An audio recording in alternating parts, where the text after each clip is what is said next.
Au milieu des clients matinaux, deux femmes analysent minutieusement les fruits et les légumes exposés en rayon. Elles lisent les emballages, comparent les étiquettes et vérifient les provenances. Isabelle et Lucie sont contrôleuses et travaillent pour la Direction générale de la concurrence, de la consommation et de la répression des fraudes. Leur mission, repérer les contournements des règles d'affichage de l'origine des produits. On arrive sans prévenir, afin de vérifier vraiment en conditions réelles, comme un consommateur, puisque c'est pour protéger la bonne information du consommateur et aussi un peu de sécurité. Donc on arrive sans prévenir, on fait un tour pour déjà avoir une idée de ce qui va, ce qui ne va pas. Et après, forcément, on se présente afin de demander aux responsables du rayon fruits et légumes qui nous amènent les documents pour les produits présents en rayon ce jour-là.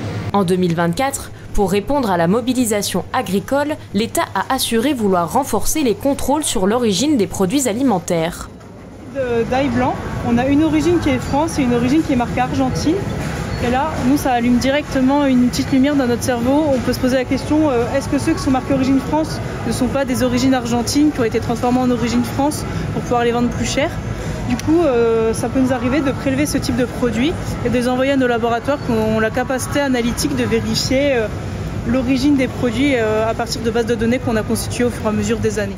Le programme est donc chargé cette année en Marne. Les contrôleuses doivent effectuer 24 contrôles sur l'origine des produits non alimentaires, une trentaine spécifiques à la filière fruits et légumes frais, mais aussi des contrôles sur les signes de qualité et labels alimentaires, sur la filière viande et lait ou encore sur l'information du consommateur. L'objet du contrôle aujourd'hui, c'est la francisation des produits alimentaires. Dans le contexte actuel et tout simplement dans notre plan de contrôle annuel, on fait beaucoup de contrôles de francisation. La moyenne au national doit être à peu près de 30% d'anomalies sur ces points-là, mais souvent c'est par méconnaissance de la réglementation ou par erreur lors de l'étiquetage des rayons, c'est pas forcément par volonté de tromper le consommateur. Lorsque les inspecteurs détectent une fraude, l'enseigne est verbalisée. Ces verbalisations peuvent aller jusqu'à 300 000 € d'amende et 2 ans d'emprisonnement pour une personne physique morale.